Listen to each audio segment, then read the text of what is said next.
Okay. So to put it all into context, we want you to see the big picture. We want you to realize who you really are and why you're here. We want you to realize that you project a vibration forward long before you actually live the manifestation of it.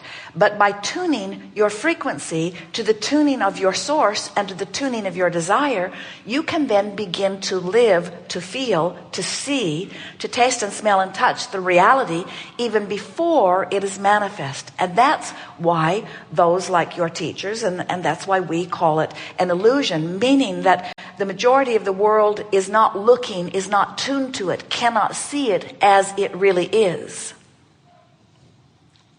So how does that play out in the world that you are living? How does knowing this help you? Tell you, the reason I'm asking this question, you spoke about if you don't pay attention to your thoughts and you don't feel your emotions and you don't focus and direct it to a better feeling place, don't worry, it'll get bigger and it'll get bigger. And when something happens to me and I go back and see how I was feeling for a day or so, it's not a surprise that say a situation happens. I'll give you a simple example, something very easy people will relate to. I drop my son off to school every morning, and there's a small stretch right before he gets to school. It's an internal, thing. And I have the sunroof open. I like my son to stand over it. You rarely see sun in Oregon or Seattle. So he likes it. He loves that experience. It's really joyful. And we've been doing it for over 2 years now. But for a day I've been feeling powerless. I didn't pay attention to it. And it happened. And apparently one of the students' mom was a police officer or something. So she complained to this thing. And of course they reported to child services and all. But while I spent about 2 hours in it. And at the time I was trying to access, I wasn't able to get to a better feeling place. But then I later eventually got it. I got over it. Everything went well. Everything is fine. But I keep telling myself it's an illusion anyway. Don't take it too seriously.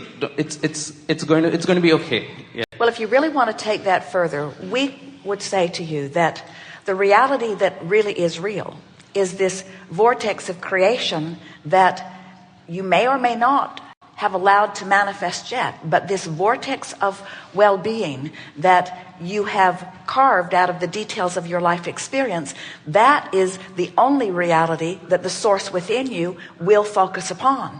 And when you, by virtue of the way you feel, tune yourself into the vibration of the vortex, now you are then allowing yourself the fullness of the reality that you and the source within you has carved out of this experience.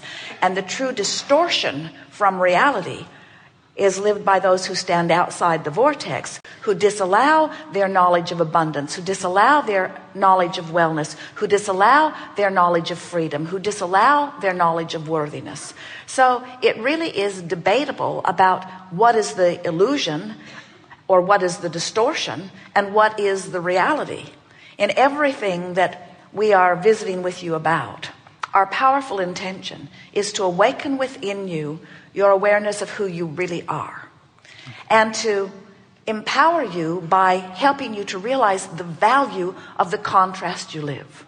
But by helping you to realize that when the contrast helps you to identify a desire, to then give your undivided attention to it. So when you have been inspired from broader perspective to break the ridiculous rules and laws of your physical time-space reality, and to follow your heart and soar in alignment with the creation of all that is, and someone who is still rooted to those distorted laws of trying to control conditions in order to protect children and so forth, shines their disapproving light on you, and you give your attention to their disapproval, and therefore your vortex spits you out and you stand there in the darkness with them. There are so many people who live outside the vortex who are just moving all those parts around, trying to find the right behaviors and the right things to do, and in their complete disempowerment, blaming each other for the disempowerment they feel. So when something like that happens to you, the most important thing that happens is that you put more into your vortex of creation. So what do you think that incident caused you, when you know what you don't want, what do you think it caused you to ask for with greater clarity? Get rid of this ridiculous loss. I mean, it was 10 miles an But hour. wait, Yeah. but wait. Well, that may be the first thing. Let's get rid of the ridiculous laws, and let's get rid of the ridiculous people who seek to uphold the ridiculous laws. But that's trying to control the uncontrollable. What else might have been born within you out of that? The freedom to do what you want to do. More importantly, also, I did it for my son. The joy he experiences doing it is, it delights me. But what we're getting at is, what do you do when you see something that may delight your child as something that may cause serious concern in others? What do you do? How do you find your right path? How do you sort it all out? How do you ever decide? How do you decide what to do when this one says you should go that way and this one says you should go that way, and all of them say you shouldn't go that way, but your heart says you want to go that way? How do you sort that out? Do you defy the delight of your child? Do you defy the soaring of your own being? And in other words, we want to say to you that if you were all, or any of you, completely law-abiding citizens, you would suck the life right out of yourself.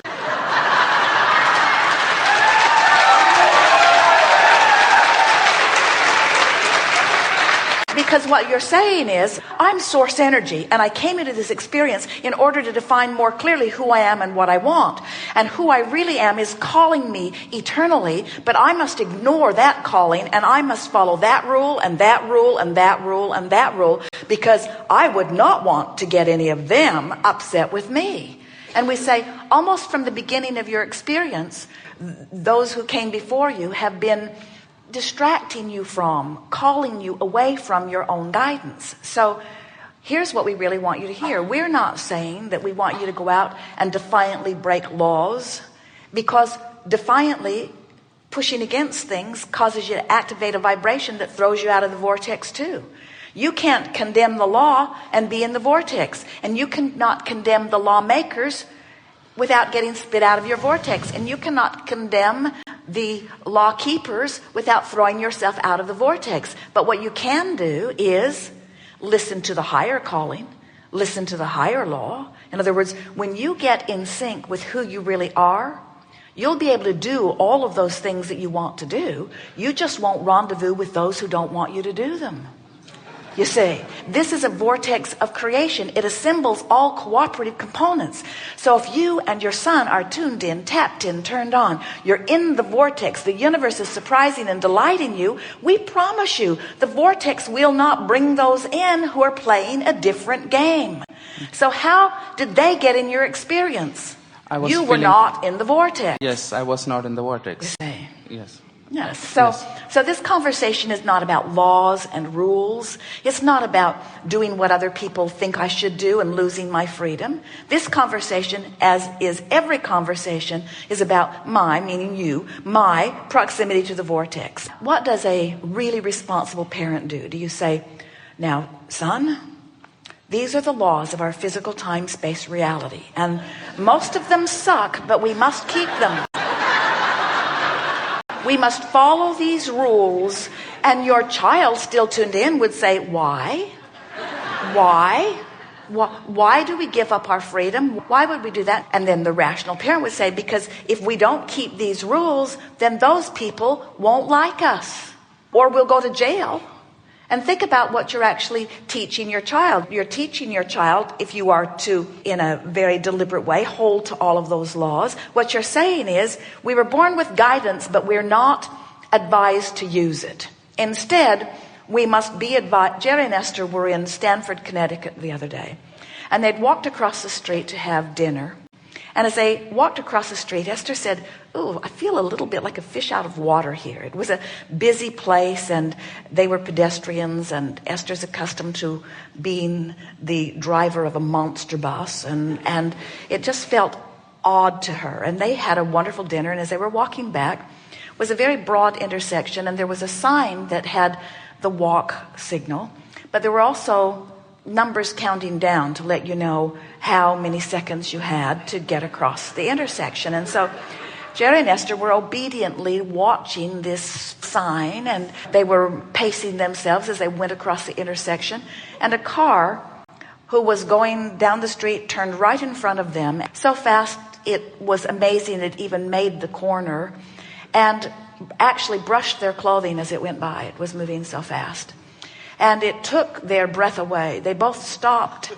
And Esther said, "Well, I've been saying that when we go, we want to go together, and I think we might be practicing." Seems like a really efficient way to take care of that. "When we're ready, we'll come here."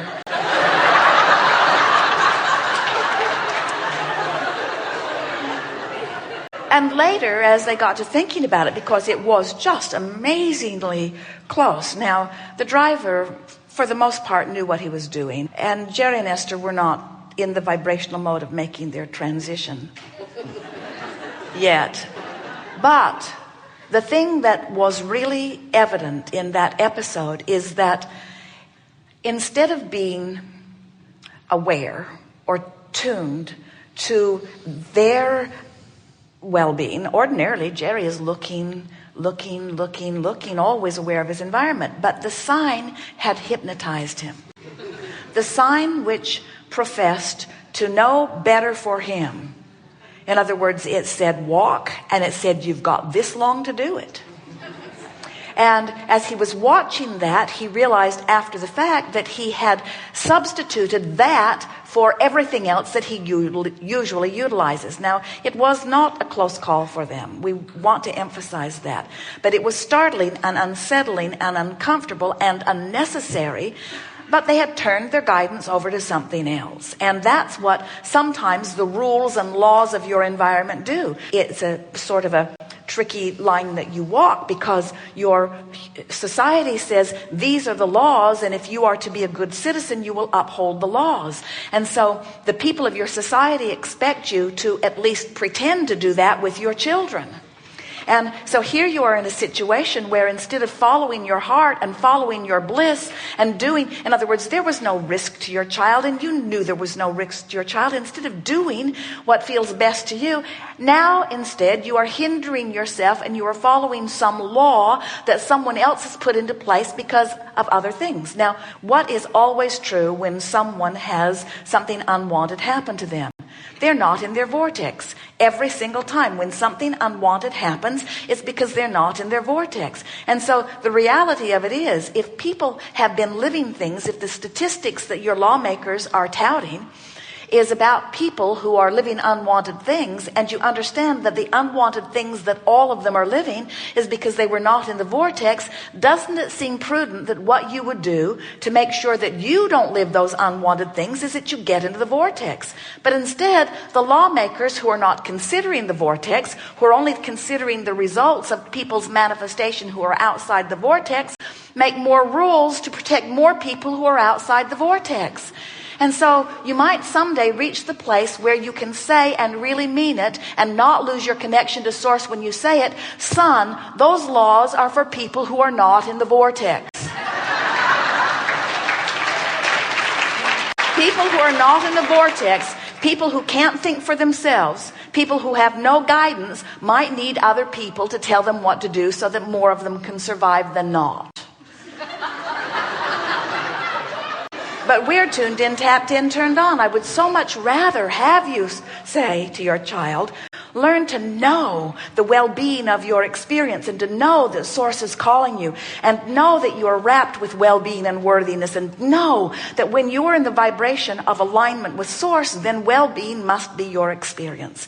And we will stand, son, say to your child, we will stand in a place of never condemning those who just don't know it. That police person is just doing her job. They're just doing what they're trained to do. They mean well. They want our well-being. They just don't know what we know.